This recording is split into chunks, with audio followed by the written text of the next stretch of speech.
back to order at 11:52. All right, conduct of meetings, you're up, trustee. Yeah, Sarah. Okay, the board strives to conclude its open agenda business within 3.5.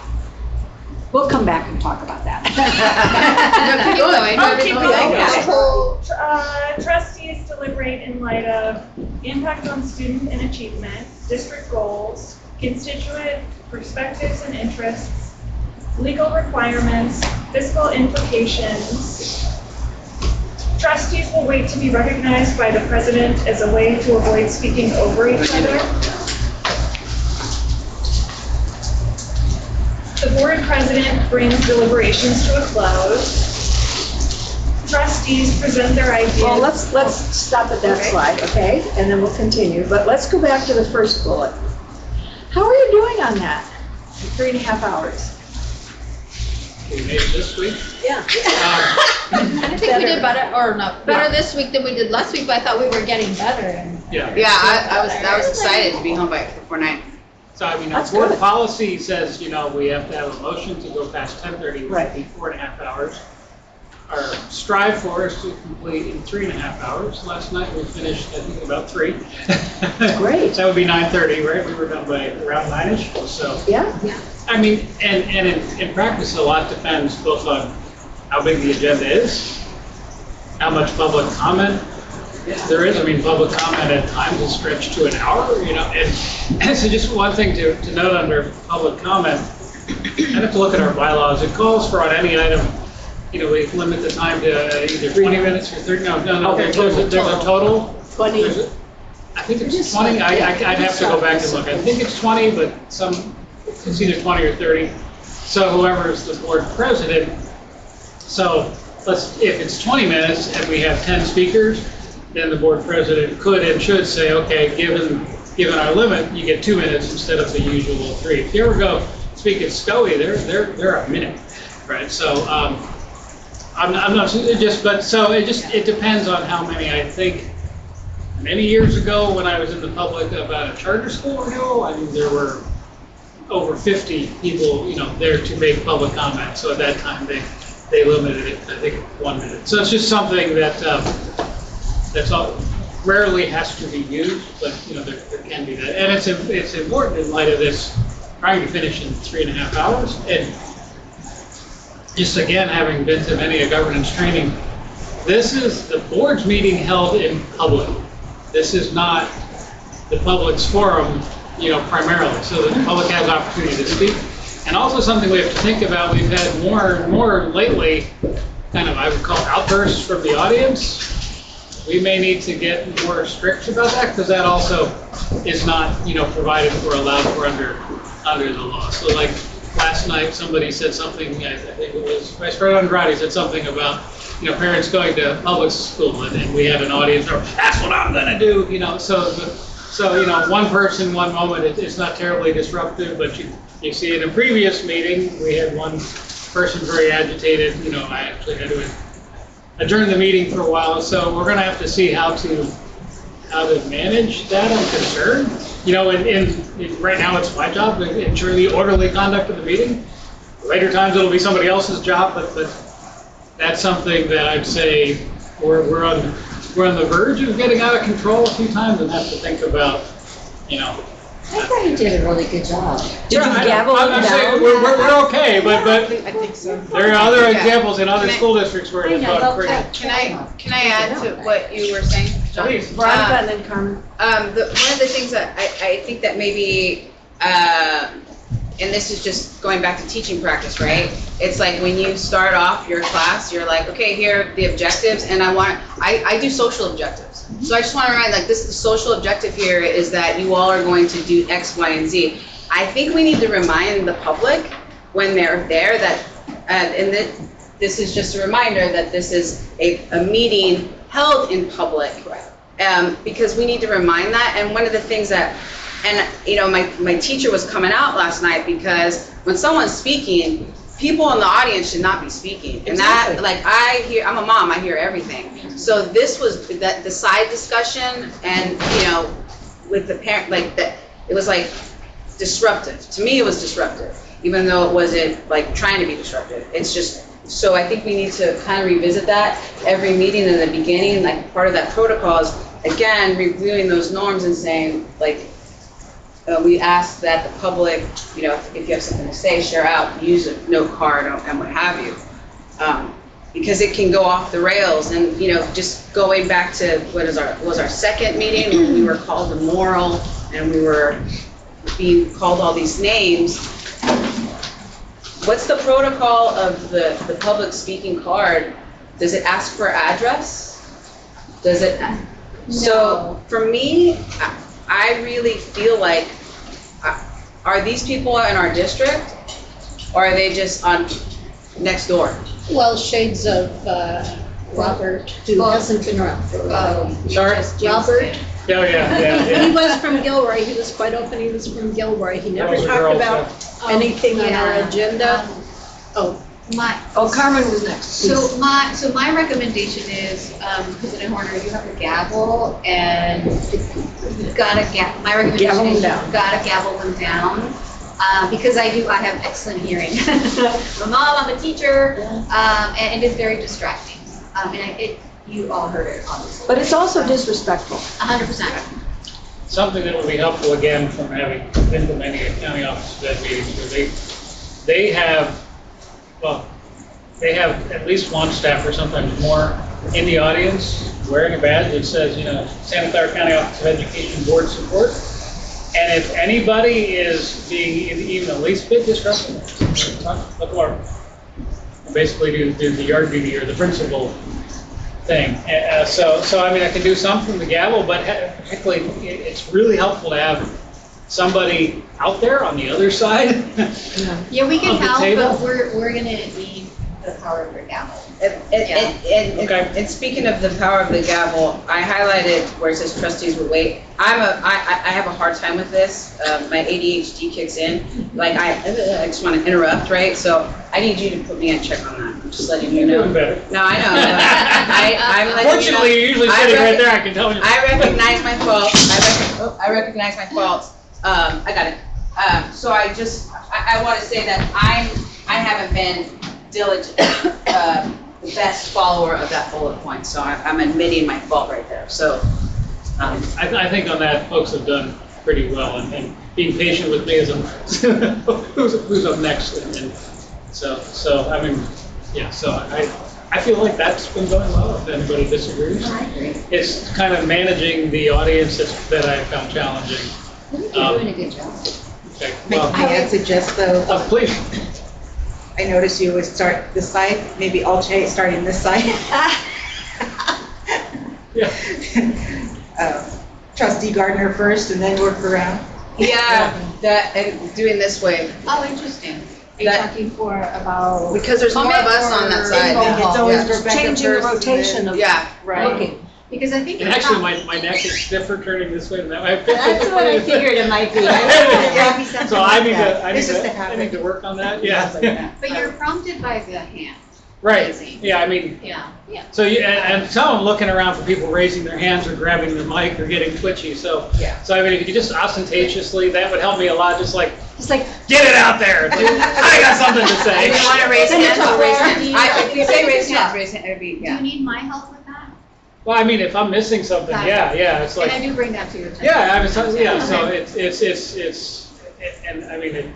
Can I say you're Challenging you're both- doing a good job. Well, thank you. So I'm- I don't think you've missed anybody. I think I'm you've always done seeking a to get better. fabulous job. Please You're very trust me. good. on You're this. always I see you, I'm like this. attentive. I Thank you. I think we Thank do you. a good job in directing, you know, also Yeah. vindicating. And like, if and he's looking taking this way, and I'm turns. So I think that- we're all that doing a person. good job. Yeah, so I think Other it's a than great job. me. You know, and but for the Jennifer, public you had your comment. hand up? Excuse me. I did, but I forgot what I was. Okay. Sorry. We're like this, we're gonna raise our hand, she has her hand up, no one's paying I said raise your hand. It's like okay. See, that's the problem. They don't People come raise their back. hands while they speak. Anyway, I'm gonna raise my hand. Oh, I remember what I was saying. There we go. Okay. So, when we're talking, I understood, and I may not understand correctly, the audience should not be talking and asking questions or raising their hand That's or correct. anything. They're That's just there to listen. Yes. That's correct. Okay, but I see that a lot of this. Yeah. And that is distracting. So is there something that we can do to say, this, It would just get better at ignoring it. That's what I've done. I don't even I see just think it. it's rude. Yeah. Rebecca? Thank you. No, I'm kidding. I know. I'm trying to raise my She's hand. tapping the shoulder. Yeah. No, I agree. I mean, it is distracting. So I was just gonna mention, I think someone mentioned a reminder. Yeah. You know, just a friendly reminder. Yeah. It just, Could you add No. into the opening script to the board president? but even that, if you see them, just a friendly reminder. Yeah. You know, So, but that's if you gonna- can add into the script when we're starting the meeting as part of the call to order. I wanna Just- remind Just you. as a reminder for all of us. Upcoming, yeah. This is the board's meeting held in public. We're glad you're here. When they're, basically during opportunities for public comment, which there will be both for non-agenda items and other agenda items, that's the time to speak. Otherwise, Keep your side conversation. Otherwise, it's Or very, step outside. very on one disrespectful and conversation. distracting to Yeah. have side. Pamela, the only thing is, then if that's the case, we need to be much more conscientious of the acronyms. I mean, I could see it in the faces of the people last night. They didn't know what the heck PLT was. Right. We were going down this runway with all this conversation, and finally I'm like, can you please explain what PLT is? And they're like, thank you. Yeah, There's times if they are talking amongst themselves, they may be like, what the hell are they saying? What's PLT? Or what is this? Or what is that? Yeah. That could be a cue test. Yeah, and I don't know how many times over the years I've been the one to say, please, As the a acronym. non-educator, can you please? Yeah. And that could be part of the, Press one. that could, We yeah. need a little flip side, it's like just press one. Yeah. Explain the acronym. That could Explain be the part acronym. of, that could be part of the script when you introduce a presentation, right? And just a reminder if you can, acronyms. And also a reminder to staff and the school presenters, because it happens all the time, because that's the language It's in they speak everything. every day. But it's not always about, if I may, it's not always about the acronyms. It's, making comments as the presenters are. Oh, I understand. You know what I mean? It's We will two different- I didn't Try- say it was always about Yeah. that. No, I we can just absolutely brought try that our up as an best example. to identify, define acronyms. Yeah, I mean, So that's communications rule 101. Before you use an abbreviation, first you spell it out, right? Yeah. So when do we invite people to speak, or like the schools, do we tell them, okay, it's your turn to speak? Yes. Yes, we did. Yeah. We do that. She does. Presentation. Yeah, So we when they- were so through when- the, go ahead. Sorry. So when we invite them, okay, so Broderick, you're gonna be speaking, can we do a reminder then saying, okay, if you're gonna have acronyms, please make sure at the beginning, when you first use the acronym, to say what it means, or give a little bit of history on it, just real short, brief. Yeah, like a bullet point. Right, just so like somebody like me can understand, what are they talking about? I don't wanna sit up there on the board and go, oh, yeah, great. I don't know, Okay, yeah, great. yes, let's- yeah. So that we don't have to use the time during the introduction saying, please remember to spell out your acronyms. Just as a reminder, when we invite them to come, make sure we let them know that. I think that's a Yeah. great Maybe idea. just make an expectation, like maybe part of Carmen can communicate that before. Part of it. Yeah, instead of kind of, I wouldn't say It's using something that that- yeah, time, but because just we- beforehand. Yeah, we schedule those presentations well in advance and we provide guidance and we'll incorporate that. Yeah. Yeah, I think that would be great, not using the Yeah. time of the meeting. Yeah, To be, yeah. Just give it to them beforehand, so they're, it's in their minds. And they're And for the prepared. schools and the staff reports, because it's still, and we've talked about it endlessly for years. so Ad but- nauseam. Yeah. Yes, Nancy. Well, and I just for that one example, it kind of came out when I asked Teresa about how the PLT practice changed, so that's on me. So educators, we need to remember that also. But I think she used it first, so She I'm did. gonna blame her. She did. So, and Pamela was like, what's a PLT, you asked I me, said, that was "Tell them after, what a but PLT is." that was after I was done talking, and it wasn't my turn, and my hand wasn't raised. But I think just if we can increase our sensitivity, I'll try to up it again to define as we talk, because for me, it's just normal English. And I misunderstood. I thought Pamela wanted to go next. She was just trying to say, please say what PLPs are. It's like, okay, we'll get to I'm you. not being obnoxious, really, they don't understand. But it all went well. Is it appropriate for, if they're speaking, like if I don't know, if I say, excuse me, can you define what PLT you means? can. Yeah. Okay. You can. I kind of did that last night. Um, Yeah, you did, yeah. if, not belaboring the point whatsoever. So in Sobrano's presentation, they did spell out They did. professional learning. Yeah. They did. Right. So, yeah, but they're not gonna know that that's shortened to PLT. Right, just put in That's parentheses PLT. Right. Absolutely, Yeah. absolutely, just so that So we're close. with an acronym. I'm not attacking anything, Right. I'm not saying it was done wrong, I'm just saying if we could please help them understand, because I could see in their faces, they had no clue what they were talking about.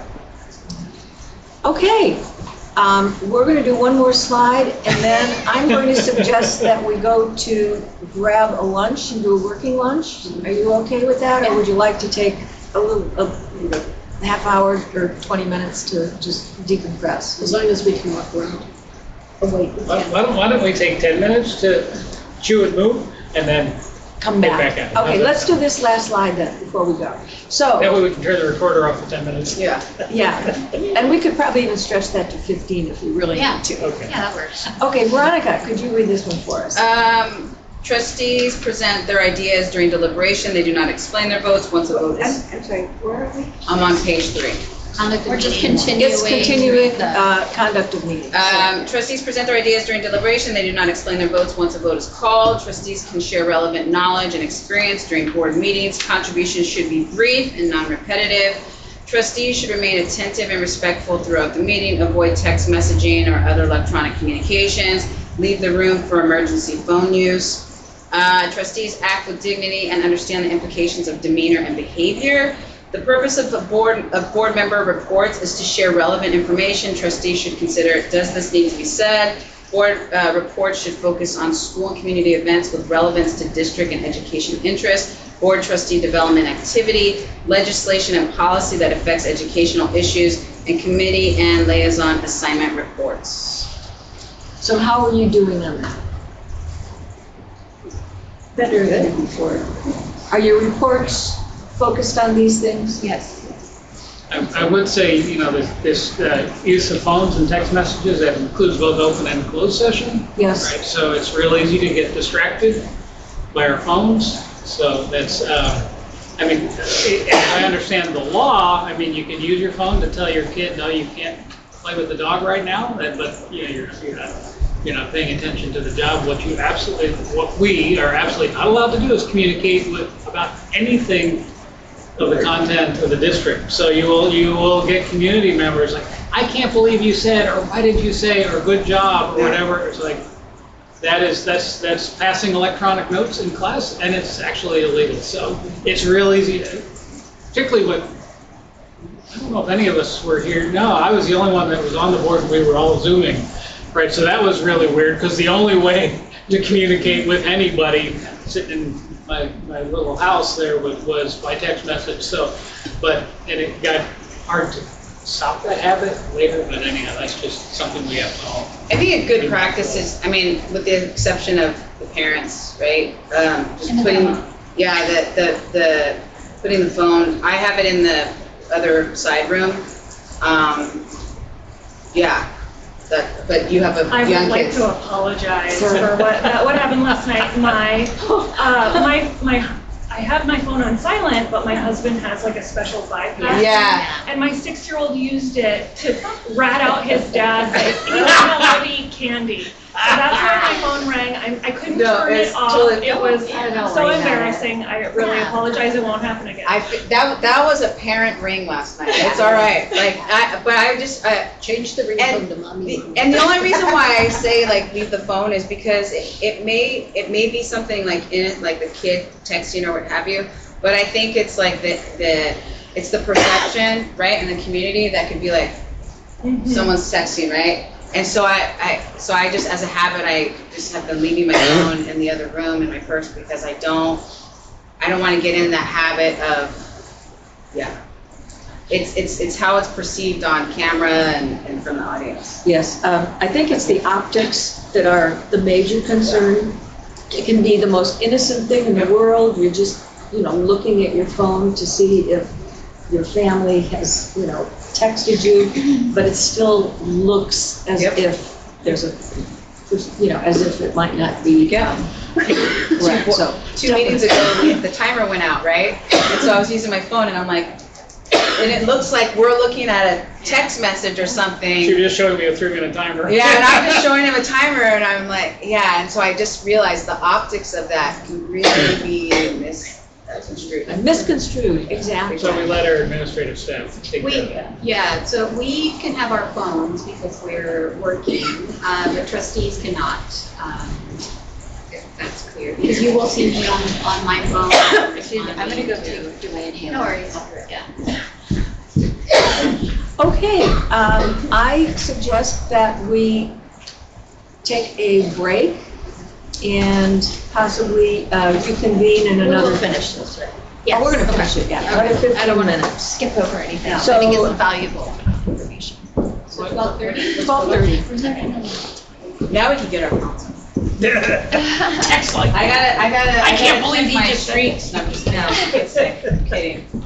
We have to start. Okay, restarting at 12:34.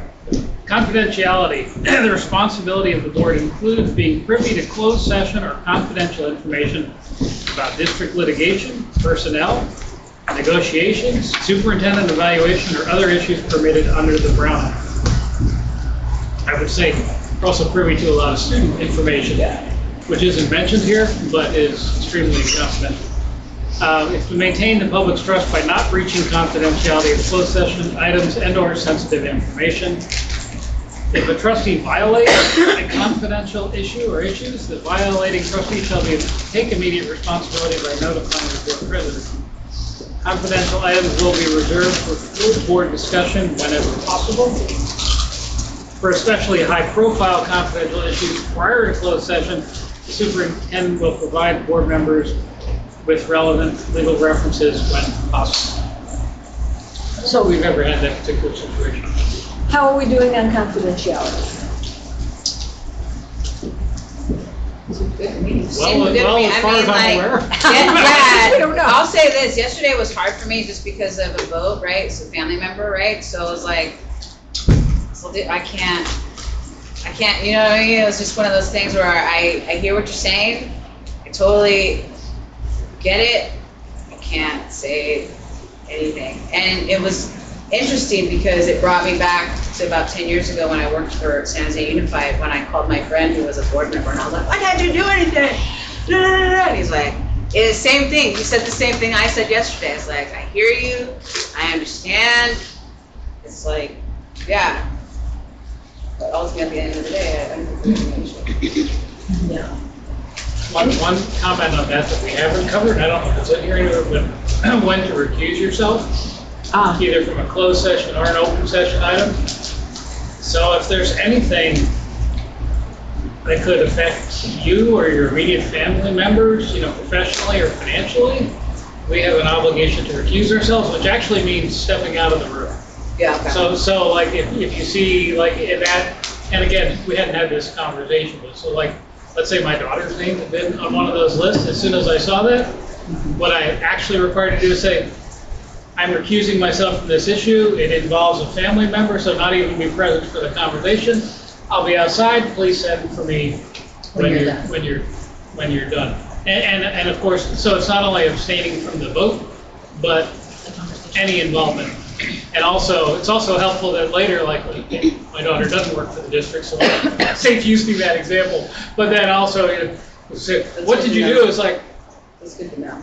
literally nothing. It's my legal obligation to step away when. Yeah. And so, like, your husband works for the district, so anything, so like, I guess he's under Mahala, right? So when the Mahala contract comes around for a vote, I have to recuse myself. you have to say, sorry, I have a financial conflict of interest. I'll be back here. Somebody please come get me when this item is complete. So that's something we hadn't talked about before. This is a good time just, and we can individually get in trouble. I have a friend who years ago was on city council. There was a consent item involving a contract with a third party that his wife happened to work at. He didn't think nobody, so he, along with all of his colleagues, voted yes on it. Later, somebody that had a political vendetta against him reported him to the State Fair Political Practices Commission. He ended up paying a $5,000 fine out of pocket. And 30 years later, he's still pissed. So yeah, if there are consequences, they fall on us as individuals. You were gonna say something, Jen? So does that only pertain to family members, or if you know the person, like? Any conflict of interest, so it may not just be a family member, but let's say that you are best friends with somebody, and that person has a contract for a company. If you believe that the perception could be a conflict because of your close relationship, you can recuse yourself. One of the things that, I've seen recommended is, if in doubt, recuse yourself, because you don't want, first of all, you don't want to be found guilty of something. And it's, again, the optics, right? If people say, well, her very best friend is going to profit a great deal from that contract she just voted on. So I would recommend, if there's any concern, better to be safe than sorry. Nancy, and then Pam. Yeah, and then as an example, I work for a special ed contractor who does not do business with the district. But if we were ever to have a contract from her, I would just abstain on that. So, I don't want to be voting to support a company that I work for. And Pamela, and then John. And I think the other component could be not just family, but if there's any reservation on our part to feel like it could be objective in casting a vote, it might be good to recuse yourself. So is that like personally, relationship, like a personal relationship? Yeah, like with you somebody know them, you yeah. socialize with them, And but anything outside of that, you know who they are, but you're not friends or anything, that doesn't count. What I could do is I could, in my update this week, I could include a word on recusal when to, and some recommendations. That may be helpful. Another piece of that, and I've seen it in other districts, sometimes the board members are requested to explain why they're recusing themselves. So let's say, for example, Veronica has to recuse herself because of a conflict of interest. She could mention, I'm going to recuse myself on this vote because I have a relative that, And that's exactly what she does. Any other questions on this one about confidentiality? Yes, John? Just a quick one back to Nancy's. And so a lot of these things, it's a judgment call. Correct. It's like if you have a direct financial interest, it's a legal obligation, open and shut. So, and that includes spouses or child.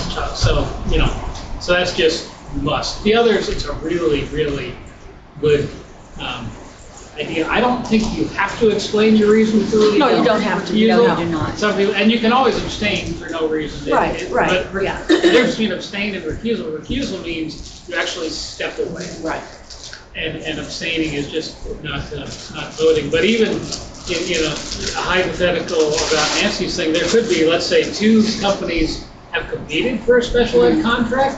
She happens to work with company B, company A gets the contract. Still, she might say, you know what, since I'm in this business, I'm stepping away just, because Right. maybe company B that's employing me might be mad at me for voting for company Yeah. A. So again, but those are judgment calls. Yeah, and then I was doing work in Gilroy and I wrote an IEP, and then at the end of the meeting, the mom said, well, I'm gonna move her to Morgan Hill Unified. I was like, Rebecca, guess what I did? It was a really good IEP. And I think the only reason some boards, within their own governance, just recommend that they explain it is, as you know, if there's a hole, if there's a vacuum, others will fill it, right? And so then, without knowing why you've recused yourself, people, Lord knows why they think you might have done it. So if it's not anything that you feel too personal about, might not hurt.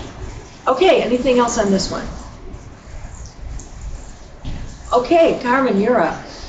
Requesting information from staff. Board members will work through the superintendent when asking questions or requesting additional information. Superintendent will ensure timely responses to requests and will provide information or direct trustees to the correct source. As appropriate, superintendent will distribute answers to all trustees. Individual board members will self-monitor to ensure one person's request for information does not divert an inappropriate amount of time from staff efforts to achieve district goals. Requests determined by the superintendent to require an inordinate amount of time will be brought before the board to decide whether the request is pertinent and should be supported. If a relevant verbal communication with staff occurs without the superintendent present, the trustee will be responsible to notify and update the superintendent. Trustees should avoid the appearance of directing and/or evaluating staff. Okay, let's go back to the slide, talking about board members requesting information. How are you doing on that? Yesterday I had a question, and I asked Deanna, right, assistant superintendent, what the like, I was like, hey, I have a question about, how should I go about it? And then she had said, send it to Carmen and she'll send it to me. So I was like, oh, okay. Cause she was like, just send it to her, she'll send it to me. So I was like, all right. And what about the one of individual board members will self-monitor? Have you had any problems monitoring what you want to ask in light of how much time it might take?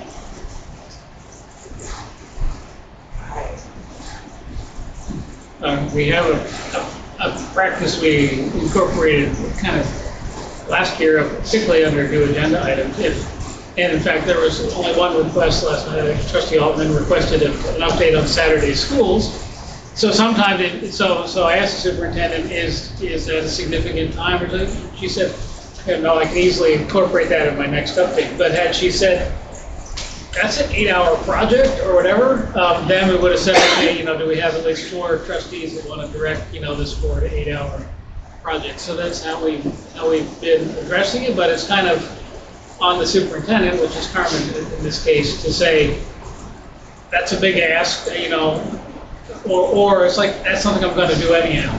So I'm happy to hear but that just happens to be a timely example since it was just last night. It was the only one that came up. And you've seen sometimes we've had a discussion, like I brought up the one about, some interest in research of the Parsons Act, I think in a previous meeting. So then we had some, do we have a majority of people interested in that topic? Because that could be a big lift. So that's just 2 recent examples. We were all there for how to, address some of these kinds of things. Give it up to Dr. Garcia to have further comments on how this is going. Yeah, I think like on the first board meeting, I requested, I wanted to know like specifically the property that we're sitting on right now. I wanted to have information about the property assessment value, right? And I didn't necessarily, I know that that's going to take a long time. I know that's going to take a lot of staff time. So now that I hear that, like, is that something that we could say, hey, I would like to do a study session on this topic? Like, you know what I mean? Like, yeah. if we're looking at assessment of school property and possible workforce housing, do I say, hey, I'd like to put that on? How does that? So what I try to oftentimes is, so with that's a perfect example. We already had a theme study, we pre-planned the theme study sessions, so we brainstormed the topics, Okay. and planned them out for the year. And that request fell beautifully in line with the theme study session that Okay. was going to happen. So I went ahead and incorporated that with our team, and so March 18th, we're going to be talking about Okay. all of that. Okay. There are other requests, if I may ask. I'm implementing the vision around excellence, the LCAP goals, et cetera. And so my big ask is that those sort of requests, that requests, don't, that they be as aligned as possible to the work of the district, if that makes sense. Because any other, request that has nothing to do with that work, then that deviates me and my time away from The trust. from the work at hand, Well, one of the things that we have Yeah. said before is there's a difference between nice to know Yes. and need to know, right? So is this a ferocious question that you have to have answered that's pertinent to what you're doing, right? At this moment in time? Or is it something that be nice to know someday down the road? So, I mean, I think it's like trying to keep that as a guideline in mind. You know, you as an individual might have all kinds of curiosity about things, right? But is that one of the things that you're focusing on as a board this year?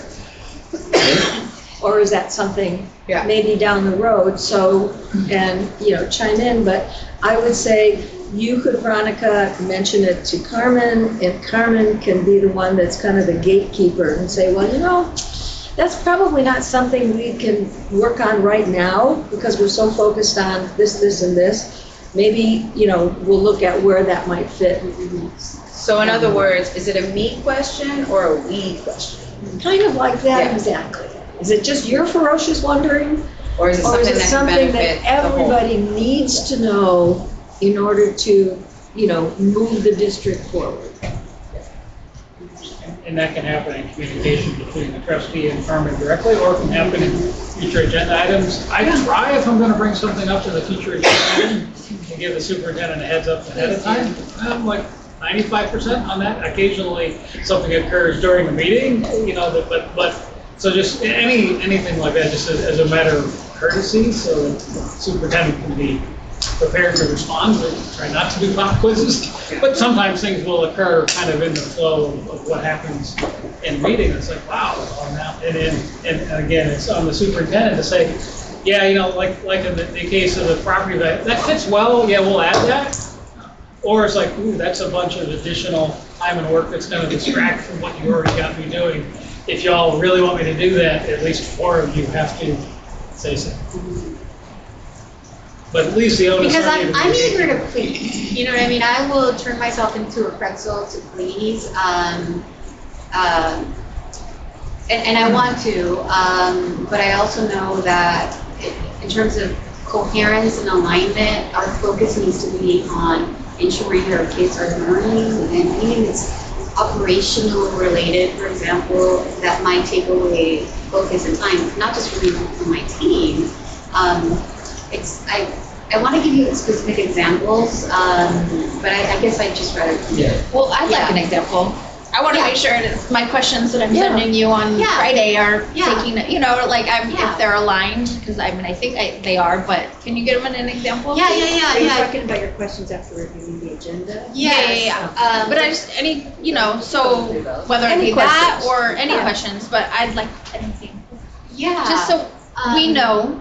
I think I'll use the parcel tax as an example. Okay. That requires an inordinate amount of time to research, which I don't mind researching, and we absolutely need to do our homework on a parcel tax, but it's now deviating my time away from the instructional focus, for example. So now we're going to meet with consultants to and talk about a possible survey that's going to be sent out to the community, and we're going to need to think about the rollout. Is it March? Is it November? When my business services team is already working on others. That's one example. But also, I would imagine like the time cost, but then also the fiscal cost of a consultant. Yes, which we will need to hire, Yeah. because we absolutely survey the community, we gotta see where the community is. And the rollout of that effort, you know, we're really big on rollout in this district, and who do we communicate with, how do we communicate? We absolutely need another bond, and so now the juxtaposition, we need a bond, we have $1.4 billion worth of need. Do we bifurcate the two, one in March and one in November, but that requires, again, an inordinate amount of time to survey the community a second time around the appetite for a bond, and getting the committee organized to fundraise so that staff does not do the work of lobbying for a bond, but we're gonna need your help to do that. It's a lot. It's a lot. Yes. Nancy? I have, this just kind of tangential but relevant. We had approved money for a survey 2 years ago, and then we never got the results. And so, like, just request when we do something like that, if we could get the results of the survey. Yeah, I did share out the results, which is and the reason why we decided not to go. It was viable, but we could not make the bond the priority, so we did share the results. I don't recall getting it. I recall my husband got the survey, Yeah. but I, Would that be, How was that shared? It was shared out of the board member requested items document that I send out on a monthly basis, and it's shared out, I believe, in one email. In other words, it was just lumped into that, Well, I'm using Well, the speak like document that we have that tracks the board member requested. so that's, oh, okay. that's where it was. Okay, does that kind of clear it up for you in terms Yeah. of what it is that, you need to know versus want to know? yeah, But know that my initial reaction is yes, I want to do it, but I also need to be mindful of the impact of that request, the ripple effect up and down in terms of time and deviation away from the work. Okay, great, all right, thank you. So next is Pamela. Are you feeling okay to read this? Yeah. Oh, wait, we read this one. Let's go back to this one.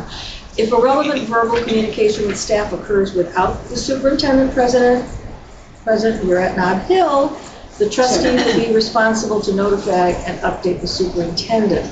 And we talked about trustees avoiding the appearance of directing staff. That's within the construct of if it's something that needs to be communicated, right? Not just general, I didn't like the last assembly, right? So, any questions on that? Okay. Pamela, you good enough to read this one? The receiving community or staff input? Yes. Receiving community or staff input, concerns, and or complaints. Listen openly, be careful to remain neutral. Seek understanding of the issue as presented. Remind staff and members of the community that no individual trustee has the authority to solve the issue or concern. Encourage the constituent to address the concern with the person who can most directly help them. Teacher, principal, director, assistant superintendent, superintendent. Trustees will notify that HO or top superintendent of the issue or concern as appropriate. Trustee to follow up the superintendent for a status update. I think we talked a lot about this earlier today. Yeah, I think we do. Any questions on this? no, just, I would just say that, I don't feel the need to share out any concerns for anonymous emails.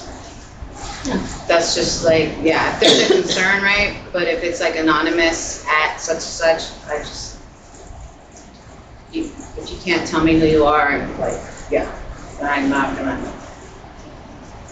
Good. This one may also, because I'm not seeing a specific one about the email. The bottom. It's on the bottom. Okay, we'll wait till we get there. All right, so you can see the chain of command, which we discussed. That's generally where you want to direct people who are giving you comments.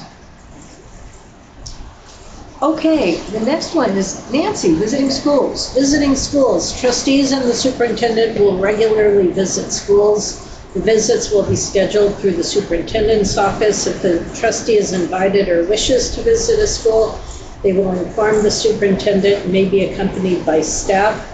Trustees who volunteer at school sites shall inform the superintendent in advance. If desiring to visit staff in the district office, trustee will work through the superintendent's office. The superintendent will ensure that staff is aware of the process and protocols for trustees visiting the classrooms. Board members are encouraged to attend school events, and trustees will always wear their badge if possible. That's referring to me. I frequently lose mine when it's in the car right now. This one's interesting because anyone who gets their insurance through the district, we had to do a verification of dependents. And so we were given our choice of where to go, so I went to JAM. I knew I wasn't going to be on campus. I just went into the office. And I'm like, man, I wonder if I'm breaking any rules just by walking into an office. But I figured it probably wasn't even worth Carmen's time. You know, I walked into the office, but I did go into JAM and had my marriage certificate evaluated by some dude. You know, so, and this is where I think it could, this is a little different, I think, because if we're there on business, like that, I wasn't there as a board member. I was there just trying to get dental insurance for my husband.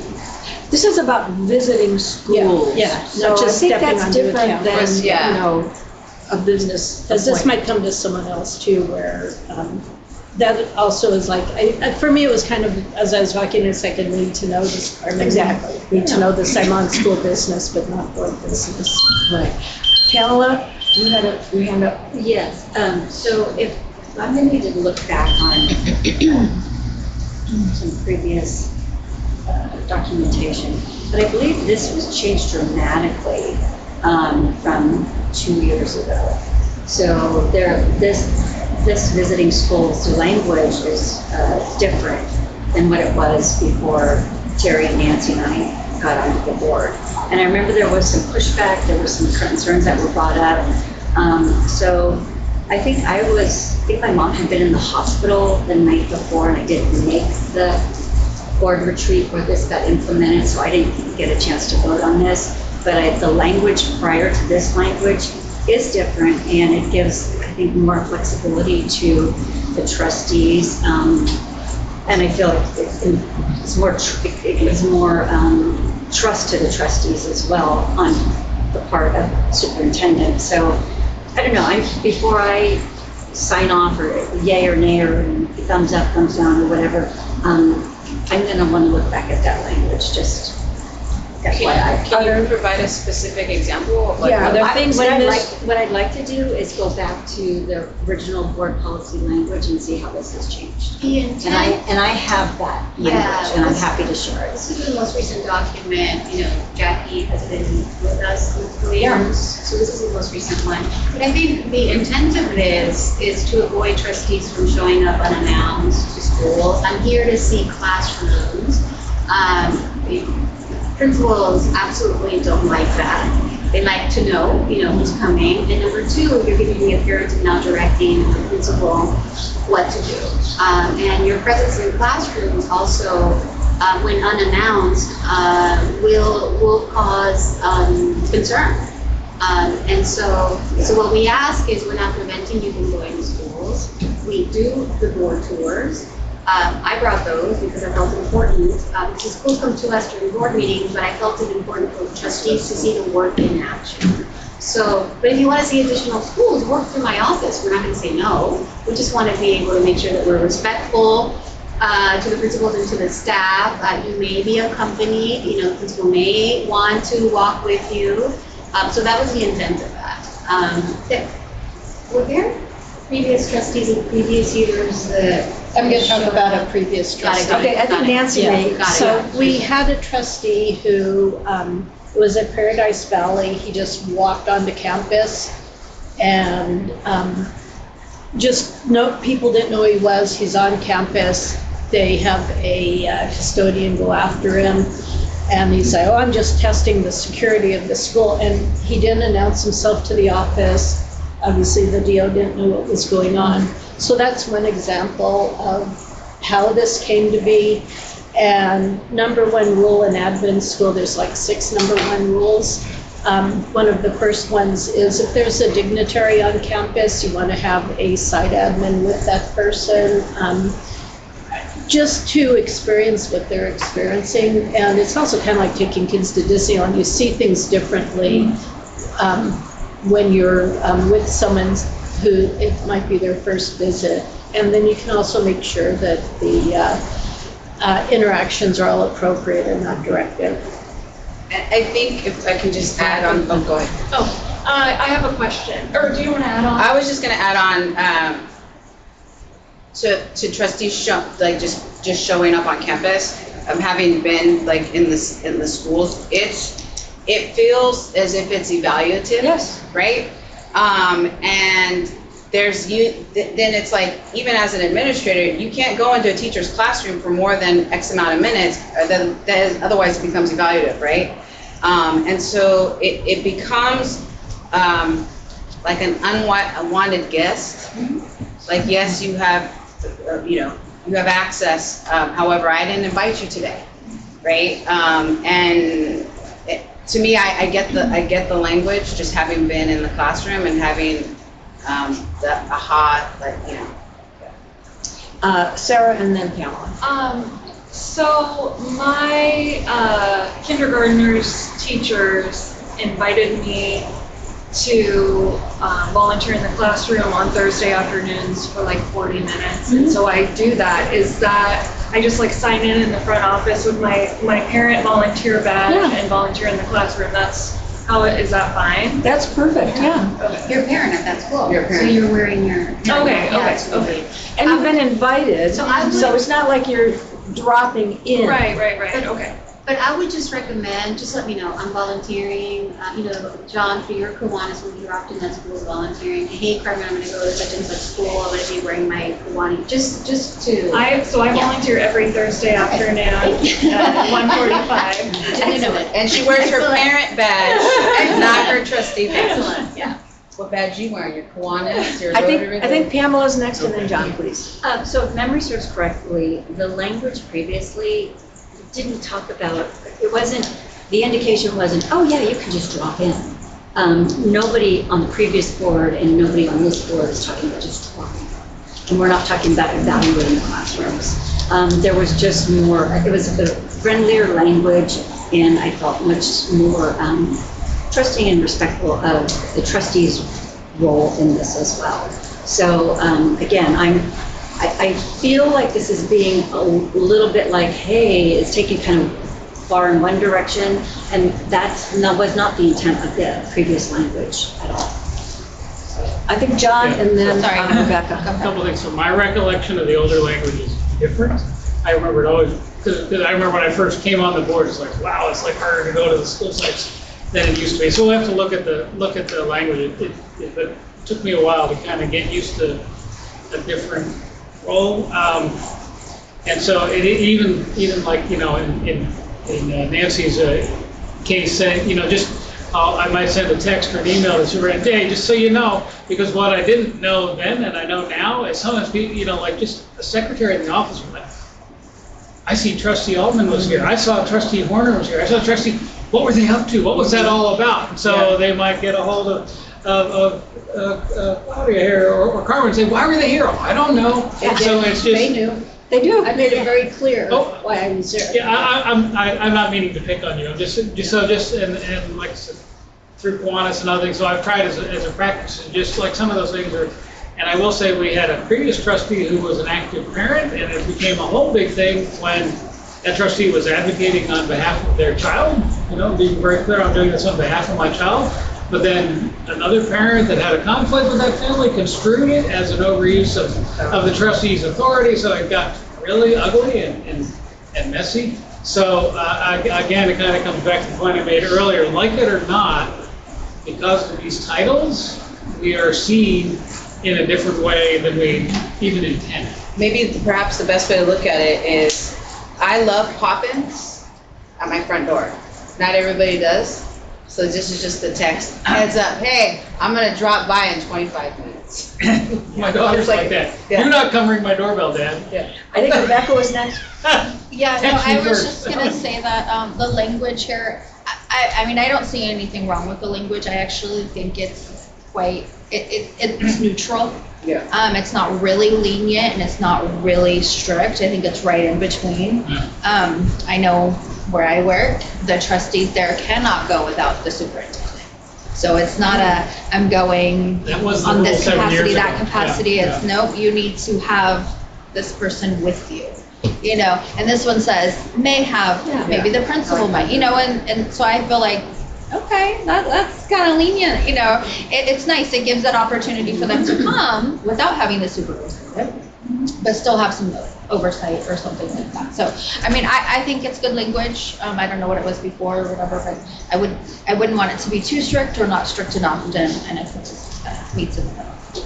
Yes, please.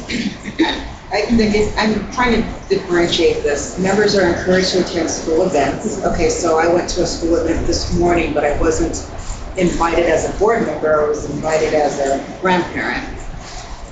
And it says trustees will always wear their badges if possible. So I wore my badge to this event this morning. Was that okay? So I'm kind of like confused of when it's appropriate, when it isn't appropriate. A school event, in my mind, is different from visiting schools. For the IHSS bus? No. No? No, I'm sorry. Sorry. Let me direct you to the office. So like an open house? Yeah, I think. That's an event. I think, Yeah. Jennifer, I think because you were invited, so I think that's the key word, right? You were invited, you just didn't show up, right? You were invited to read today, or. No, it was an award Oh, ceremony yeah, you this were, morning. oh, yeah, you were So it was invited. more of a personal thing, Oh, but I okay. had my badge on because I was gonna read. Oh, okay. And I thought, oh, maybe I should wear my badge because I'm here for an award. But should I take it off? Should I wear it? I'm like so conflicted of when it's right and when it isn't. So, John? So yeah, I mean, the third sentence actually addresses that. If a trustee is invited or wishes, so this, to visit a school, so, I mean, my understanding is, yeah, if you're on school site, you should wear your badge.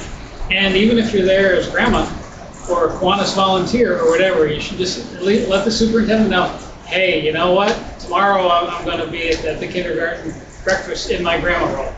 But still, but it's still okay to wear my badge. that's my understanding, but that's how I Yeah, understand because it this. says always wear it if you can, but then it says, you know. Right, because whether you're wearing it or not, you're a trustee. Right. And it's going to get seen that way, so, and it's also, at least for me, kind of a, reminder, it's like, no matter why I'm here, I still have this responsibility and I'm going to be seen. But it's just tricky, particularly when you're there as grandma or dad. Carmen, and then Rebecca. The majority of the visits will be the formal visits that we go on, plus all of the activities and the invitations that come to my office from the sites. We remind them, how many times do we remind them? Often. Send us this information well in advance. Typically, Claudia, in her previous role, in the summer, would send out to the principals, fill out this form, let us know when open house is, back to school night, award assemblies, big events that you want us to invite the school. And so we have those dates, and we, in theory, we do, send out calendar invites to all of them. There are some events that sites sometimes forget, or they tell us that morning, oh my gosh, we're having this event. We talk to them and we say, our trustees need more time. We'll certainly do our best to, so that's why sometimes you get some last minute requests because they didn't come in time, on time. And so that's sort of like the backstory that principals send us, everything that you all want, that send us the dates and the important events where they want us to be present. So this award assembly, for example, we'll have to check to see whether Stormy sent that to us, because that could have been a great opportunity for the rest of the trustees to attend. Yeah, Like it was like integrity, Got it. awards, Yeah. that type of thing. It was a really quick thing, Okay, but it was important to the kids, yes. So I went, had my badge on, and I thought, Yeah. I think I should go. You did good. Yeah. And I was just gonna say, the ones that you invite us to, and we respond, we're coming. Yes. That's not something we need to be like, hey. No, because I know Yeah, you're because coming. we're, Yeah. yeah. So that's something. So for example, I'll give the example that, this is an example of last year that you experienced. So the robotics club at Libo is amazing. And they reached out to the full board, or you, John, in your capacity as Kiwanis. I don't know. It was a year ago, lots happened since then. It was a direct invitation to John, hey, we want you to come to the club. Typically, that request should come to us and we communicate, but it didn't happen. But John said, hey, Carmen, by the way, the robotics club invited me and I plan to go. Okay, sounds good. It's touch and go. But the majority of the times you're on campuses, it will be through an organized effort. I think that Kiwanis Club donates to that effort, and they knew me from that, so, yeah. So that's up to you. So I don't know if this is when you want to address this, but under the umbrella of notifications, I know that I would like to be added to the Department of Education when they send out the notifications to the parents. We had emailed about that. Do you want to bring that up now? You said you could discuss that at the board retreat. So is there a Let's better do it just under, topic? we're almost there, it's under Let's do communications. Okay, we'll Almost get there. there. Okay? Okay? Is that Sorry, Times Square? Yeah. Yes, One more yeah. thing on visiting schools. I often find when I see the student report, there's a lot of stuff on there that it's like, oh, I wish I had known, I would have gone, or I'd like to go. So there's like maybe 4 or 5 things on there for everyone that through the process has made it onto our calendars. So just ask the superintendent and staff if we Keep reminding them, keep reminding them. keep working that, or maybe grab the student report. Maybe take things off of there, but because there's all kinds of, I have 14 sites, there's interesting stuff Yeah. going on all the time. And I do know both, I get a lot out of going, I enjoy it, I learn. I mean, any of those things, I never don't learn something. Terrible language, sorry. I always learn something. But I also know from hearing from the students, the parents, the staff, the teachers, it's like, wow, thank you. It means a lot that you're paying some attention to us. So everything we can do to redouble those efforts to make sure we know and to participate, because it both enriches our ability to do this work with kind of granular knowledge, and really, it can be a simple thing. It can be a 20-minute pop in. Wow, this was great. Thank you. I'm really glad I got to be here. Like, oh wow, well, 2 of the trustees were here. It means a lot to people. So. And it's also a lot, and don't feel obligated to attend everything, because you Can't. You can't. You can't. Oh, John can. It's my brand, I guess. Sarah. That just reminded me something. So John was just saying he sees a lot of events that are on the calendar. I have noticed for Walsh there's something at Walsh right now called March Madness, and like none of that was on. Yeah, we need to know that. So we asked so Claudia will I remind think them. that is not, I've noticed that Walsh is not being represented on Follow the up on student. that. Yeah, absolutely. And principals are busy, so sometimes they forget. Right, but yeah, it seems like a consistent thing. Nancy. Then It's not one okay. thing we had discussed before, and maybe I'll bring it up, is that if we get assigned schools, that we can try to make sure, like there are 7 of us, 14 schools with events. Where what I do is I have a bit of flexibility in my scheduling, and so if I see no one's going to an event, I'll accept it, even if like I have to rearrange my schedule, unless it's way up north and I think the traffic's gonna be bad, and I'll just admit that I'll own that I don't wanna go up to the northernmost schools if I'm gonna end up in rush hour traffic on the way back. But I think I could be good for Jam Forever because it's a block from my house. And that way, I know some sites get really, it's like, we don't care about sites if we don't show up, is the perception between the staff and the community. Because I hear it, Live Oak got it skipped over a couple of times, and it's not pretty, and it feels bad for the staff. So maybe if we might want to consider if we each take responsibility for 2 sites, and if we can't make it, we find someone who can. For the things on the calendar, can't do everything because we're here at everything. Let's just bring in an awareness. My only issues like with that is, I don't care what the school is, it's more, for me, it's the date, right? So it's gotta be a Monday, Wednesday, Friday. Like, that's just the flexibility. Like, if the event is on a Monday, Wednesday, Friday, I could be there regardless of, so I'm gonna go to SMG on Friday, right? And so I was able to go to Socrato, I wasn't able to go to Live Oaks thing because the meetings. But I think like, I don't wanna be limited to certain schools. only But maybe because- we could take responsibility for trying to get it covered. Oh, yeah. And just kind of a self-monitoring, like if Jam's doing something and I'm unavailable, like, Pamela, you live in the area, can you go to Jam Yeah. for this one? And if she says no, but at least if we make a concerted, I'm after the concerted effort, not just an effort, but a concerted effort. We call John because John, it's amazing. 408-206-7915. I just where are you today, sir? What event are you at today, sir? Okay. John. Oh, I'm sorry. Yeah. Okay, I'm done. I'm John. gonna add to that, and then the communication, Nancy, because I think I have an idea or question. I think we're gonna get to communication we're a little almost- bit. we're almost Maybe. there. Possibly. The John. calendar invite tool, what I find super valuable about it, besides it automatically shows up in my calendar on my phone, I can look, like, if I'm, let's say, oh, great, 2 or 3 people are already going, and it would be tough for me, so I can tap out. Or sometimes I look, it's like, wow, we've got a bunch of no's and 1 maybe. Okay, I will, you know, I will take the dog to the vet another day. I don't have a dog, so. But so that's another, just having that, and I don't think the sites understand that, the principals and the 101 things they're doing this morning don't necessarily understand the value of just like, get it over to the office, get it on our calendars. That increases the odds of participation greatly. And then just, we can use that calendar tool. It's just a wonderful bit of almost AI-like technology. Right, I'll be. Veronica, did you have, you had that? Well, I think like in terms of communication, this can actually work is instead of having the sites send over a paper, right? There's got to be something. I'm not familiar. Like Gmail is just really not as user friendly as Microsoft, but there's got to be something in there that allows you. So at Gav, we get a mass blast, like faculty, and it's a calendar invite.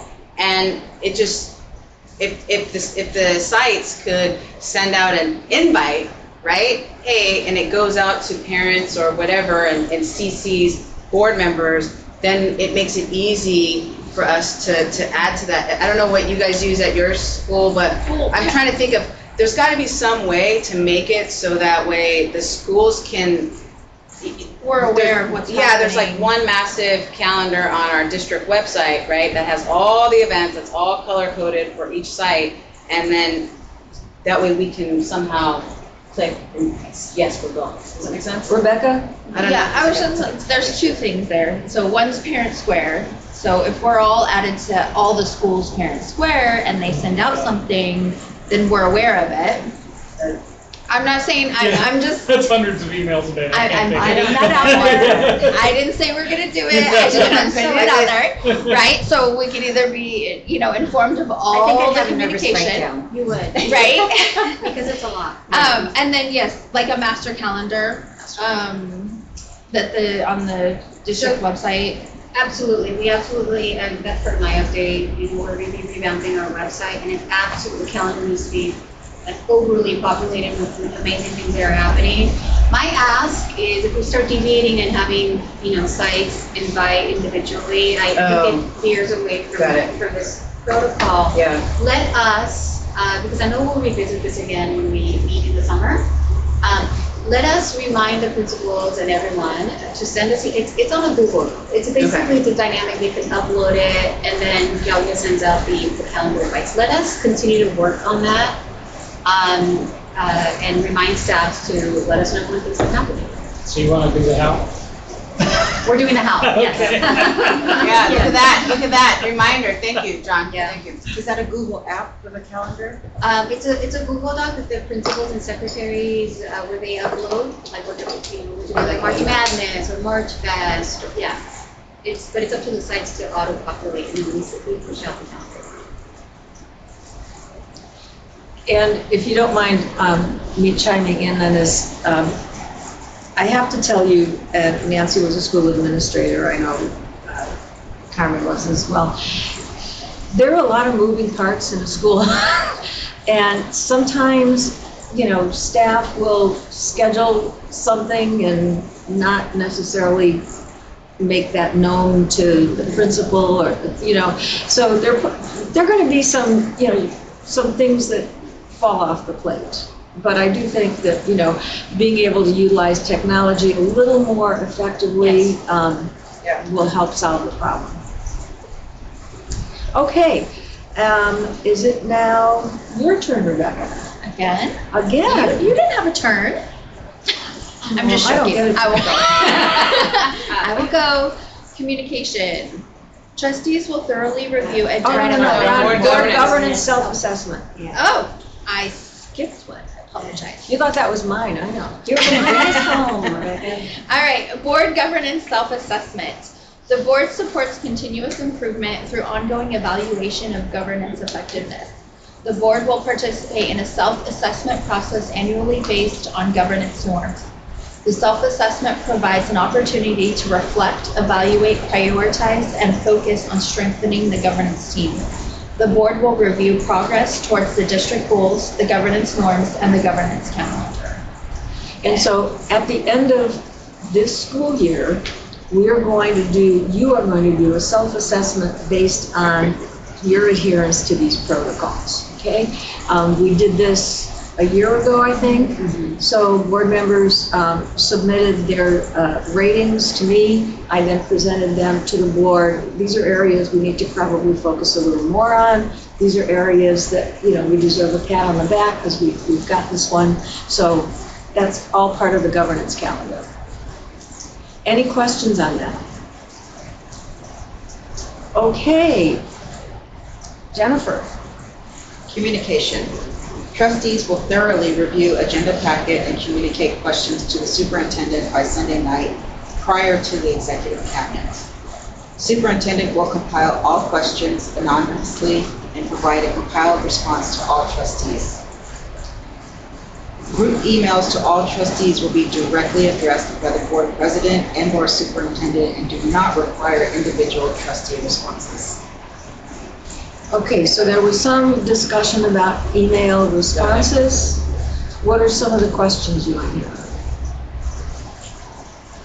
Well, one is answered now because it says group email. So if I see that a constituent emailed all of us, right, and John, I just back off. And so a practice to follow up on that or a step further, what we've done in the past is the board president will respond on behalf of the board, he'll copy me on that, and then I will forward that to all of you so that you know what John said and that the issue was responded to. That's, for example, that one email that was sent out to all of us, and then you said, Don't respond. Don't respond. I thought, oh, okay, good. Yeah, I was like, I was looking at it going, yeah, I saw that Don't one. respond, I mean, that has legal implications, but Yeah. it's a mess, but yes. Well, and I just wanted to, because I wasn't here previously, so Yeah. I did ask the question Yes. of, have we responded? Yeah. Like what was the communication, just for background? Yeah. So I wasn't questioning anything or anything, but I Yeah. just wanted to get that background, Yeah. so FYI. Yeah, and so we waited until we had this session so we can onboard our new trustees. And so any future emails that are addressed to all of you, that was the agreement. John will respond, he'll copy me, blind copy me, or copy me, and then I will forward that response to you. Or I will forward. Nancy, then Pamela. Nancy? Okay, and just, I had asked, at not one, but two different Brown Act trainings, and was told it's not a Brown Act violation for us to be getting those emails. So Wait, start that again. What's not Yeah, it is not a Brown, so when John responds, he can let us know and it's clear. Yes. So It's not a Brown Act. it's not a Brown Act violation. We don't want to start discussing it in an email chain, Yeah.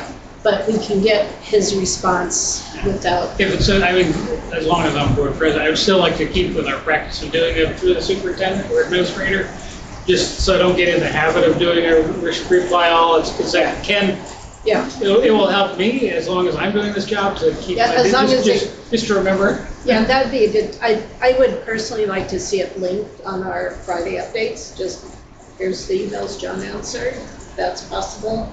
Okay. And in some cases, it might be the board president or the superintendent.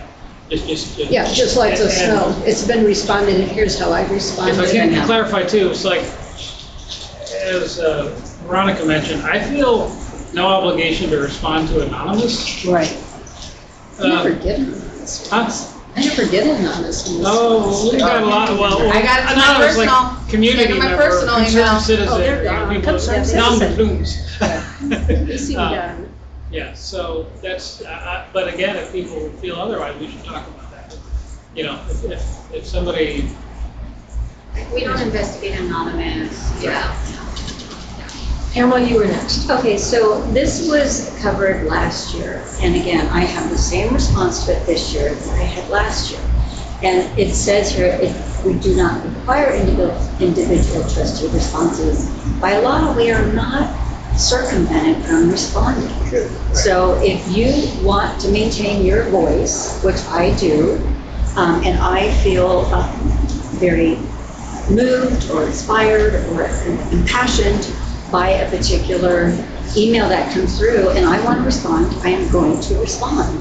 There's nothing illegal, there's nothing wrong. I mean, this is an effort on superintendent and board presidents to funnel us into a protocol, but if you want to respond, you can respond. Just want to make sure that is crystal clear. That's clear. Yes, Jennifer. So staying on the topic of communication, we touched on the parent square. So I'm kind of in the gray area. So you had mentioned parent square and you said, oh no, you don't want to get all that because it's overwhelming, but what do we get? So- How involved do we get, or not involved, but So how I- much notification do we get? I can speak to the process that I inherited. In a conversation that we had as a governance team when I was first brought on board. And I'll use the first bullet as the example. In the past, prior to me, when board members had questions about an agenda item, the Sunday rule was still in play.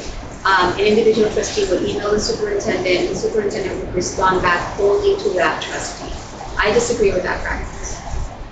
And so we decided as a team that I would compile the question, remove the opinion, because that is a violation of the Brown Act, just the question, remove anything that will reveal who asked it, and compile that document, and then I would send it out, which you have been seeing. I receive questions by Sunday, I work with the team to answer those questions, and then I send it out to all of you. That's one thing that we corrected, to make sure that you all were privy to what you were all asking about, etc. We also agreed to the rule of no surprises. And I'm going to be honest, because I can't help but be who I am.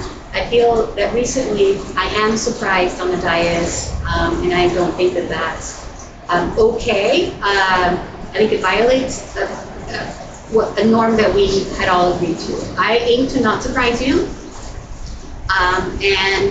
That is my aim, and I ask for that in return, to not be surprised on the date of the board meeting, period. That's it. Number two, at that same retreat, the board did not get access to the all staff emails, and the board said, we feel like we're out of the loop. We don't know the messages that are being sent out district-wide. I corrected that, so you all should be getting district all staff emails. I also added you to the all district parent square messages, so you all should be receiving parent square messages. Trustee Marquez, as a grandmother, I got one, but I've not received any others.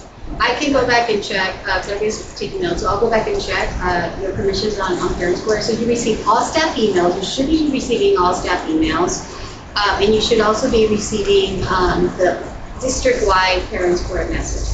That is something, go ahead. I want you to finish, but I just wanted to raise my hand, so next. Go ahead, finish. Yes, in your role as a grandmother, you have access to parent square message, right? Because you're For that school. For that school, for your grandchildren, for Los Paseos, correct? As a mom, you have access to the Walsh parent square messages. A recent request came in from Trustee Gardner. She wants to be added to the ESD specific messages that are sent out to parents. I said that I would bring it before all of you. I feel that the educational support, essentially in reference to the sex ed curriculum that the board approved that we're now rolling out. I think this is an issue, if I can speak frankly, this is an issue of staying in each other's lane. The board's role was concluded when that curriculum was approved. You then handed it to me, and we are rolling it out. But adding you now to ESD-specific messages to parents, I don't think it's necessary unless a majority of you think that you want ESD specific messages that are sent out. The educational support division, so Diana Jimenez's division, we send out 1 million parent square messages. And sometimes ESD, Educational Support Division, sends out, so for the sex ed curriculum, just to bring you new leads. You approved it, we worked on a communications rollout, we decided that, and I said some of this earlier, we decided that we would invite parents of 3rd, 4th, and 5th grade students to the curriculum, sending out specific information about the curriculum. And we decided that because 5th grade students are piloting the curriculum, 4th grade students will be 5th graders next year, so it's important for parents to know. And 3rd grade parents also need to know, sort of like on a vertical map. So that information was sent out only to parents of 3rd, 4th, and 5th graders, letting them know about the process with the sex ed curriculum, so on and so forth, review of the sex ed curriculum. A constituent forwarded that to Trustee Gardner, and she then directed Lene to add her to the Parent Square message, then directed Lene.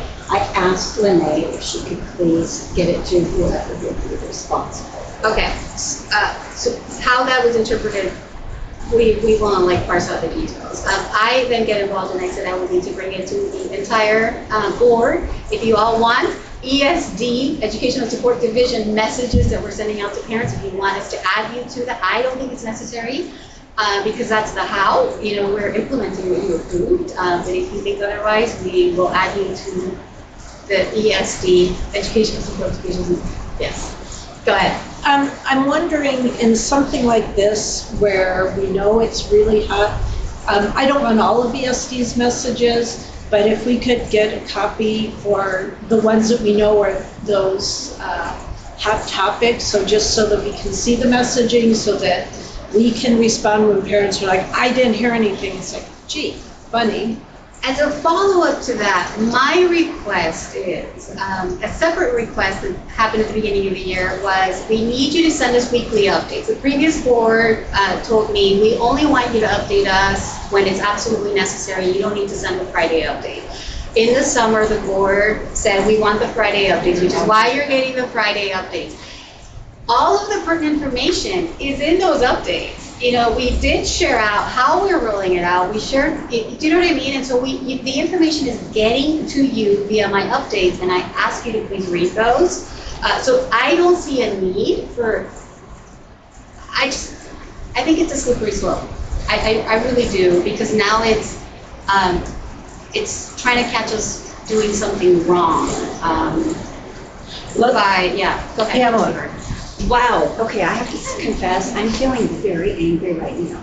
And you're good, Carmen, because I brought this up at the board meeting, specifically asking for access to the appendices and the slide deck, and I had made a very big point of saying that was very important to me.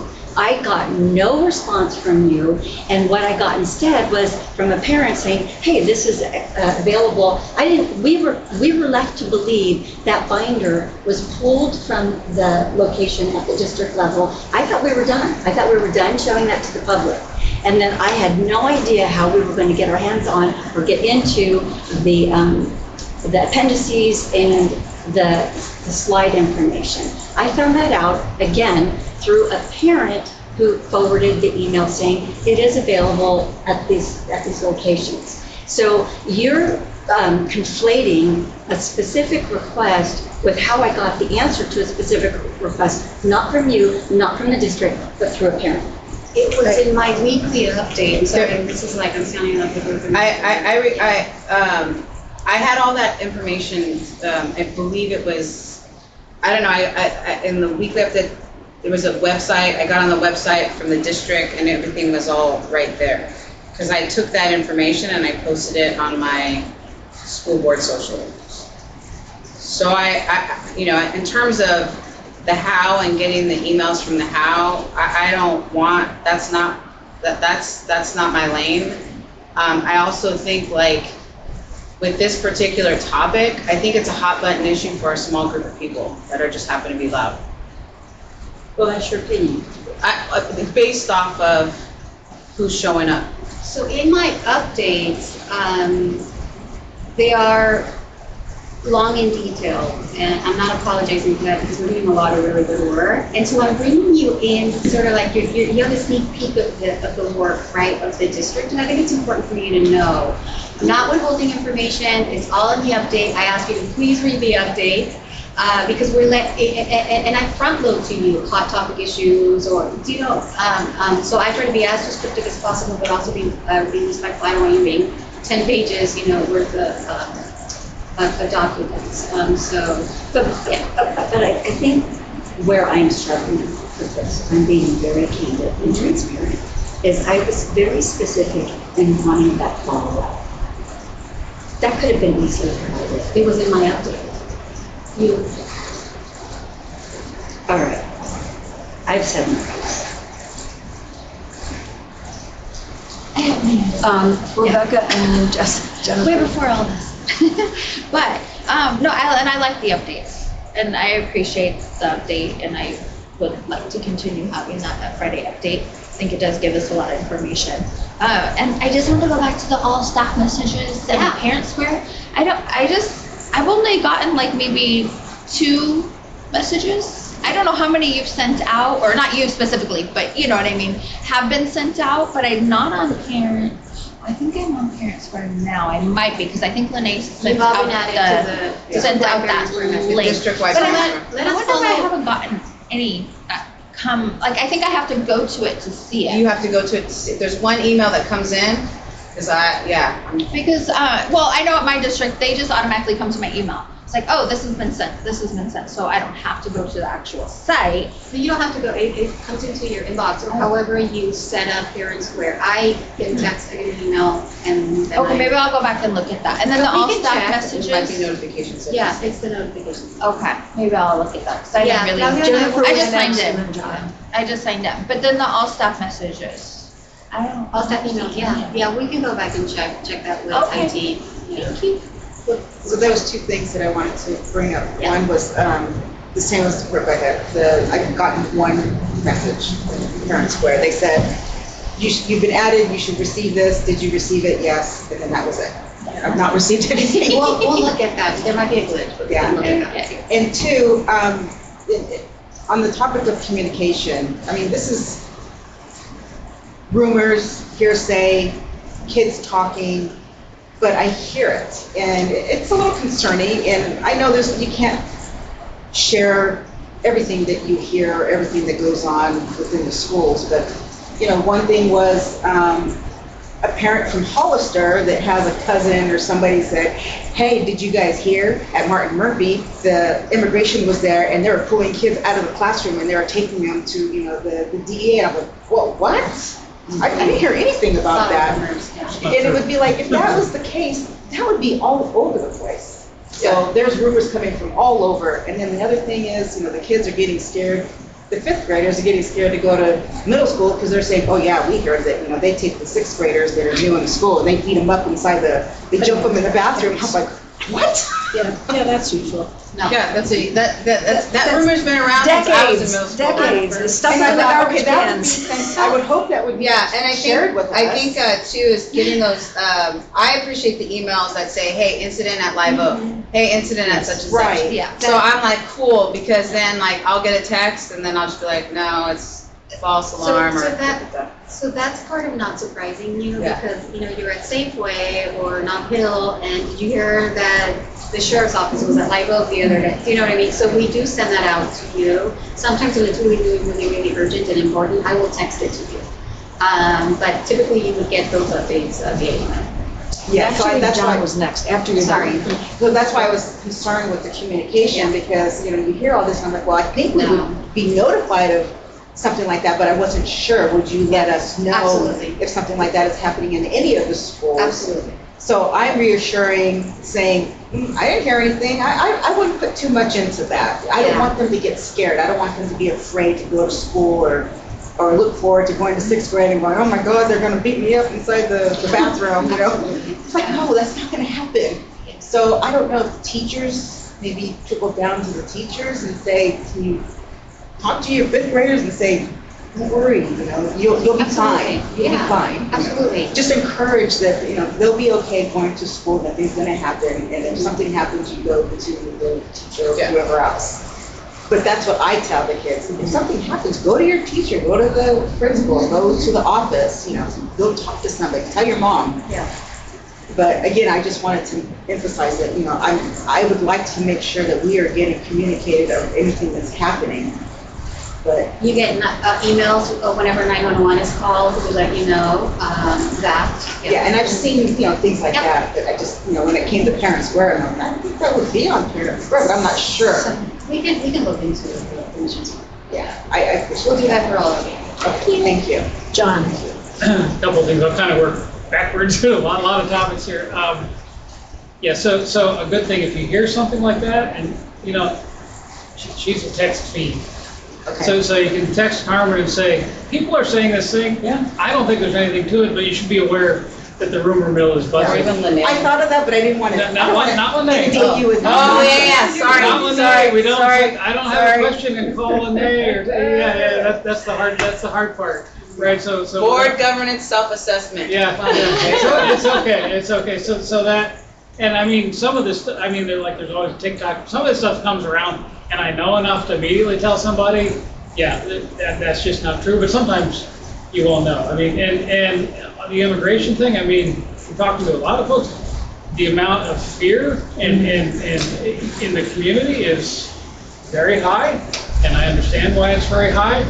And sometimes there are situations that have nothing to do, but that are misinterpreted.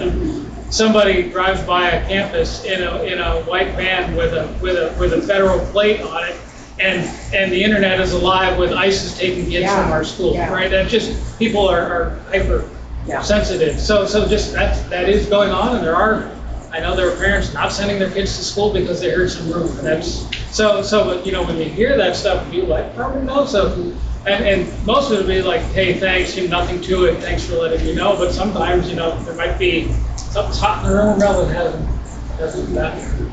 And now to the Parent Square is a platform, right? So as I understand it, you're in just Ms. Munson's, kindergarten class, there's people, if your district uses Parent Square, there's stuff you'll send your families, but it doesn't go, so it has multiple levels of permission. All staff or all district messages are relatively rare. They're usually HR related, like I've got a bunch of ones about insurance, right? I assume maybe that's because I buy my insurance through the district. So I got a lot of those, and there's maybe, reports, and so if you've only gotten one or two, then, I'm sure they'll check, but there aren't that many. We don't send a lot of stuff. There aren't that many of those, so I look, and my work with the county, those emails are just clogging up my whole inbox. So I don't think we want to kind of get down into the weeds for a particular department getting any messages they send out on Parent Square. I don't think that's something I support, but I'm one of 7, so you may have to give other direction. That's it. Thank you. Can I just ask a clarifying question? Sorry. Since you just brought up Parent Square is the platform. It's the platform. And you might have said this. So you guys do send us, from the district, those Parent Squares. Okay. Sorry. I'm just trying to relate, what I know to here, because we can get our district messages through Parent Square, and I can send out to parents. So they'll get mine and they'll get the district. Yes. It works like that? The same thing, yes. Okay. Yes. Individual departments send out Parent Square messages to the entire, to all parents. For example, Nutrition Services, Michael will send out, manual updates or whatever. That gets sent out. You will not get those. You will only get the ones that are sent by Lene. Oh, okay. Yeah, so we wouldn't get yours. One from Michael not too long ago. I thought it was encouraging staff to come buy lunch because it's going to be good. So on that is one, what then it was, then he sent it out to the entire. To the Because he whole also has district. the ability to send to only those free would you So there are ways that, Parent Square is. That's working, because now I was like, why am I getting this? I'm Yeah. I just read an update, I don't even know all that. Like, Yes, this is so cool, why for am I getting example, this? yes. We're now making making fresh pizzas. That's at great. Michael's. Put it in the update. So we have, for example, workability, and so the workability supervisor, I won't bore you with the details. She has the ability to send emails only to the parents of the students who are in the workability program. You would not see those. Yeah. So just like you would not see the teacher specific or the site specific unless they're a parent program. Okay. Yeah. Okay. But you're getting all the district-wide messages. That's my point. Okay. I was wondering why, I'm like, I might get out. Maybe all this.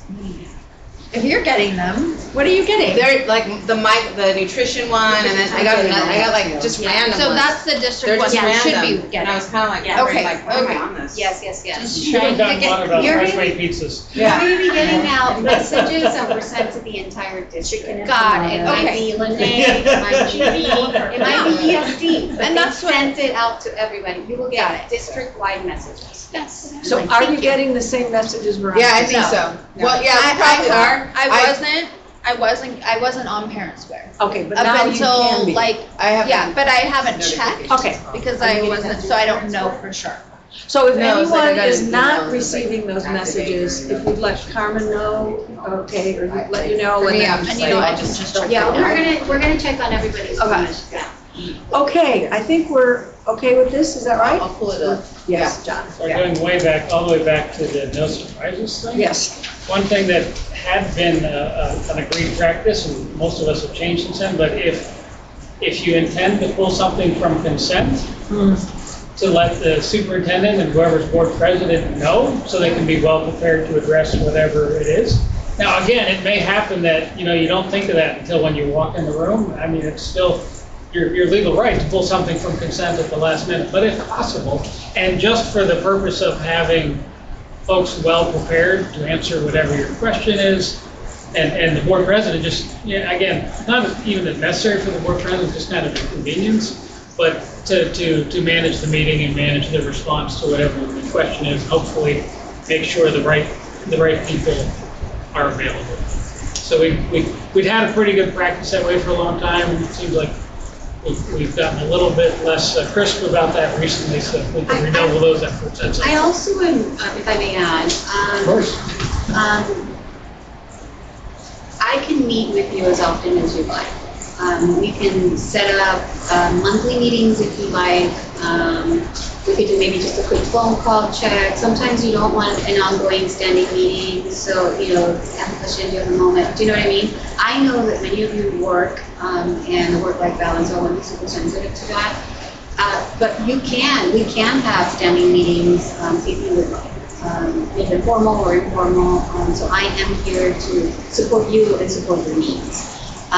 So I meet with John regularly in his capacity as a board president. Sometimes we have breakfast once a month. Thanks for that. Sometimes it's lunch, sometimes it's a coffee. Maybe you just want to come to my office, or maybe you want to walk your dog, and I'll join you as you walk your dog. So yeah. Okay, so I'll leave that up to you, and I don't want you to feel pressure into doing so. Okay. Rebecca? Yeah, no, I just was able to pull up my Parent Square, and I'm not getting everyone's, I'm just only getting the ones from Lene. So I haven't gotten any from you or any from nutrition services. Mine would be Office of Superintendent. Did you get anything from Michael Johnson? No, Okay, they're we'll all look at- from Lene. Okay, we'll look at your permissions. Okay, Yeah. thank you. I'd appreciate it. Yeah, no worries. I just like to feel like I'm in the know. Yeah, absolutely. Like I'm up to date. Yes, Jennifer. Can I just bring something up? Yeah. It's really off topic, but you mentioned nutrition. Has anybody eaten the food at the schools? No. I've heard the kids say, I'm not eating that, that's nasty. And spaghetti tastes like tomato sauce with water, or the lasagna is kind of watery and gross, or the noodles are hard, and I'm like, how they would. We want the kids to eat, but yet they. My kids used to say that at Charter. What was what was that one truck that delivered food? Chef Express or something like that. That was important. And I thought, well, maybe we should all go eat lunch there one time. It's got really so much better. Yeah, it's not Yeah. better. I was gonna say, I They think still it's. want to eat it. Yeah. Was that recently that was Yeah. mentioned? I would say that as the food has gotten better, the kids complain more, like 'cause when we Yeah. started, Where's the it salt? was not good when we started. It's very good now. sometimes I can smell curry or, it's really good. One thing I do have to say though is, I know that they have the make your own salad, and my granddaughter makes her own salad Yeah. almost every day. Super popular. Oh, it's really good. So that's a great positive thing. I think it's just mainly like the main meals. But see, that's something that I can, thank you for letting me know. I'll follow up with Michael, and I'm also Los Paseos, so I'll have him go visit Los Paseos and maybe talk to students. I mean, that would be good to get feedback from Yeah. the kids. Absolutely. Because they're the ones that are They're eating the it. ones so- that are eating They're it. like, You want "Like, gushers? The one I've heard most, what happened to my chips and salty fries? Yeah. But like they said, It's well, not last only year- I want my like trying to salt, make my the food sugar, and better, my fat. better last year they had quality. pizza and it was really good. This year it's kind of nasty. I think it on. I've never eaten there, so I don't know. Okay, in the interest of time, we are just going to wrap this up. So just have a couple do's and don'ts. And I'm going to ask Jennifer, would you read the do's for board members, please? Oh, you know what, you don't have that, do you? Yeah. I will I read can them read- I then. can read Okay. Rebecca wanted me to read. Luckily, I'm used to doing read alouds. Okay. Be informed on all current issues. Obviously, you know that that's important for yourselves. Demand integrity of each other. And this one's really important. Recognize the impact of your words, especially when visiting schools. And I know that we've talked about this before, but whatever you say is taken much more seriously probably than you think. So, for example, if you're in a classroom and you happen to say to the teacher, "Oh my gosh, this is the best classroom I've ever visited. I, have never seen anything this great." And then, of course, the principal puts that teacher on needs improvement. There's a disconnect. So I think you need to be really careful about what you say, because what you say has a great deal of influence. And that's why when we talked throughout the protocols, we're always trying to make you aware of the fact that you can't give the impression that you're either in favor of what somebody says to you or opposed to what somebody says. You simply need to listen. So you have to be really, really careful of giving the impression one way or the other. And I think, as Veronica mentioned, when you visit schools, again, if you come unannounced and you're just sort of walk in the door, the first thing a teacher thinks is, what are they looking for? Did I do something? Why is that person here? So always be aware of really, Can I add to that? So I actually had a former trustee, Patterson, come to my classroom. I invited the board when I taught at Central, and she was really good at this. She hung out for like 3 hours while the students did presentations, and her all feedback was, it was all to students, right? And at the end, when she was talking to me, she was like, the students did great work. Yeah. This is great work. It was like student work, student work, student work. Thank you for inviting me. Student work. Nothing about and so that's what is really key.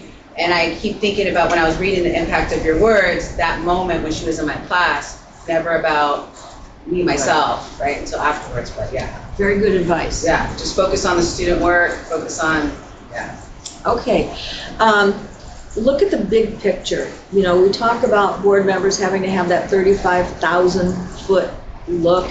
Okay, so rather than looking at your individual slice of the district, looking at what's going to be good for the entire district. Having to be a good listener, as you all know, it's important to listen to people, and be willing to learn and try to see things from somebody else's perspective. Sometimes we get so locked into our own way of looking at things, we don't take the opportunity to see there's more than one way to look at this, right? So looking at different perspectives. Being concerned about the education of each child, and I like that better than all children, because you want to make sure that it's each and every child that you are impacting. And every issue needs to be considered from the perspective, what's best for kids? Why are we making this decision? Is it in the best interest of kids? There's some don'ts, though, as well. So we talked about this. Don't ask for data requests that take too much time, right? Keep asking yourself, is this nice to know or is this need to know? And is it really aligned with the work that we're focused on? Don't overreact to a small number of vocal comments. And I think Veronica, you mentioned, sometimes it's not a big group of people, they just happen to be a loud group. So be careful not to overreact to that loud group, because that doesn't mean that it represents a large proponent of your clients. Don't invite contact from staff. They need to work with the superintendent. Don't, ask staff members, well, how do you think the assistant soup is doing? Are you getting what you need, in terms of support? That's not your job. That's the superintendent's job. So try to make sure that staff members, if they have things they want to say, they should work with the superintendent.